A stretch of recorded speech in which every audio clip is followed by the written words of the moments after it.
नमस्कार। खेत खजाना में आपका स्वागत है। आज अगस्त महीने की 25 तारीख है और दिन है सोमवार। दोपहर के वीडियो में मैंने आपको भाव की लगभग जो मंडियों में भाव खोले थे और प्लांटों की जो स्थितियां थी वो मैंने आपको अवगत करवाई। और अब उसमें कोई ज़्यादा बड़ा परिवर्तन अभी तक देखने को नहीं मिला है, लेकिन आज के वीडियो में एक बहुत महत्वपूर्ण खबर है, बड़ी खबर है। और बड़ी खबर को शुरू करने से पहले आपसे मैं वही निवेदन कर रहा हूं कि आप अगर इस चैनल पर पहली बार हैं तो इसे सब्सक्राइब कर लीजिए। सब्सक्राइब करने के साथ साथ बेल आइकन को जरूर प्रेस कीजिए ताकि वीडियो अपलोड होते ही सबसे पहले आप तक पहुंचे। आप इसे लाइक और शेयर कर रहे हैं, इसके लिए आपका बहुत बहुत आभार। और बड़ी खबर आज ये है कि केंद्र सरकार ने बाहर से यूएई से 6000 टन सरसों का, या उसे कैनोला तेल कह सकते हैं आप, तेल मंगवा लिया है। कुछ लोग इसको सरसों का तेल कह रहे हैं, कुछ उसको कैनोला तेल कह रहे हैं। दोनों में वहाँ विदेश में यूएई में इसको समानता के रूप में देखा जाता है, लेकिन जो यहाँ के जानकार लोग हैं वो सरसों के तेल की क्वालिटी, उसकी प्योरिटी और जो कैनोला तेल का के मुकाबले में जो सरसों तेल के आगे कहीं ठहरता नहीं है क्वालिटी के मामले। खैर, ये एक जो इस तरह का तेल है जिसके यहाँ आने से, आयात होने से, इसके आगे और भी आयात बढ़ने की संभावना है। इसके आयात बढ़ने से जो मिक्सिंग करने वाले लोग हैं, जो सरसों तेल के अंदर मिक्सिंग करके जो बेचते हैं, वो इसका लाभ उठा सकते हैं और इसका इसको डायरेक्ट भी सरसों के तेल के रूप में भी पैक करके बेचा जा सकता है। तो उसको भी सरसों का तेल कह के बेचा जा सकता है, ये मेरा कहने का तात्पर्य है। तो कुल मिलाकर के ये जो सरसों का तेल है, या ये जो कैनोला का तेल है या सरसों का तेल है, जो भी आप कहें, ये भारत में आने के बाद, आयात होने के बाद जो बाजार में इसका रेट बनता है वो लगभग लगभग 142-43 रुपए के आसपास बनता है 1 किलो का। जबकि आज सरसों का तेल जयपुर का जो कच्ची घानी का भाव है वो 160 रुपए के आसपास है। तो इन दोनों में, दोनों तेलों के भाव में इतना अंतर होने से जो छोटा आदमी है, यानी छोटा आदमी से मेरा मतलब जिसकी आमदन कमजोर है, वो आदमी उस तेल की तरफ लपकने की कोशिश करेगा जो सस्ता मिलेगा। और वो उसमें चाहे फिर वो मिक्सिंग हो या कुछ और हो, उस बातों से कोई लेना देना नहीं होता। उसका गुजारा चलता है, उसका काम चलता है, ये काफ़ी है। तो इतनी ये इस सब सारी खबर को बताने का तात्पर्य ये है कि इससे सरसों तेल पर दबाव बनना स्वाभाविक है।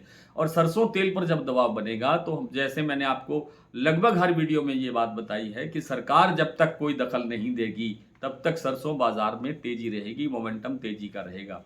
लेकिन अब लगता है कि सरकार ने जो दखल, जो और कोई किसी तरीके से नहीं था, तो इस तरीके से आ गया है। जो तेल है वो बाहर से मंगवाना शुरू कर दिया। ये भी पहली बार हो रहा है, कई सालों के बाद ये पहली बार हो रहा है। तो इससे एक सरसों पर भी एक मनोवैज्ञानिक और व्यापारिक असर देखने को मिलेगा। मुझे लगता है कि अब ये बाजार में एक बार एक स्टेबिलिटी सी बनेगी, थोड़ा बहुत बाजार और कमज़ोर होगा। जैसे कि आज भरतपुर मंडी का भाव 7040-41 रुपये खुला था, जो इस समय 6980 के आसपास कारोबार कर रहा है। तो इसमें अभी और थोड़ा दबाव आने की संभावना है। जैसे प्लांटों के रेट आज 25-50 रुपये कमज़ोर हुए, मंडियों के भाव भी 25-50 रुपये कमज़ोर हुए, तो उससे लगता है ये है कि आगे थोड़ा सा प्रेशर, इसका एक मनोवैज्ञानिक और व्यापारिक असर देखने को मिल सकता है। तो कुल मिलाकर के थोड़ा सा हमें इंतज़ार करना चाहिए, वैसे इस पर देखना चाहिए कि इसका इम्पैक्ट आता क्या है। वैसे मैंने आपको लगभग हर वीडियो में ये भी निवेदन किया है कि जहाँ भी सरसों में अच्छा उछाल आपको देखने को मिले, अच्छा या छोटा जैसा भी आपको उछाल देखने को मिले, तेजी देखने को मिले, वहाँ थोड़ा थोड़ा स्टॉक आपको हल्का करना चाहिए, माल निकालना चाहिए, बेचना चाहिए। तो ये बार बार आपसे इसलिए कहा गया था कि सरकार का कोई पता नहीं होता, सरकार किस तरह से, किस रूप में, किस गति से, किस रफ्तार से, क्या इस पर वो करेगी, एक्शन लेगी और उस पर दबाव बन सकता है। हालांकि हम अभी भी आश्वस्त हैं कि दिवाली के आसपास सरसों के अंदर एक बार एक उछाल, एक तेजी आनी चाहिए 200-300 रुपए की। इससे ज़्यादा का फिलहाल लगता नहीं है, लेकिन आने वाले दिनों में हम स्थितियों की समीक्षा करते रहेंगे, बात करते रहेंगे और सरसों के बाजार में क्या संभावना लगती है इस पर भी चर्चा होती रहेगी।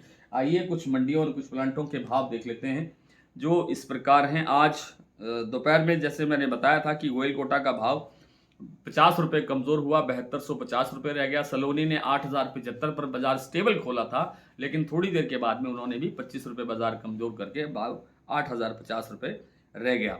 उसके बाद बात करें अगर अडानी के जो बूंदी और अलवर प्लांट है वहाँ भी 25-25 रुपये की गिरावट है। बूंदी प्लांट का भाव है 7475 रुपये, अलवर प्लांट का भाव है 7425 रुपये। शारदा बीपी आगरा का जो प्लांट है, इन दोनों प्लांटों के अंदर भाव स्टेबल है, इनमें कोई चीज़ नहीं है। शारदा प्लांट में भाव 7550 रुपये पर स्टेबल है और बीपी आगरा का भाव 7700 रुपये पर स्टेबल है। बात करें मंडियों की तो भरतपुर का तो मैंने आपको बहुत विस्तार से बता ही दिया।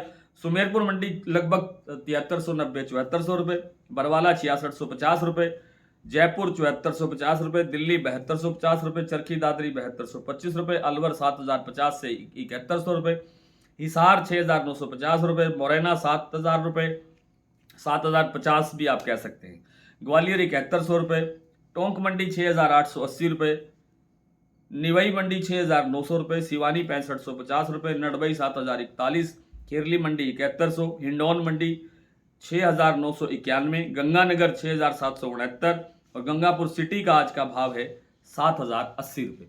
आज इतना ही, कल आपसे फिर मुलाकात होती है, तब तक के लिए नमस्कार।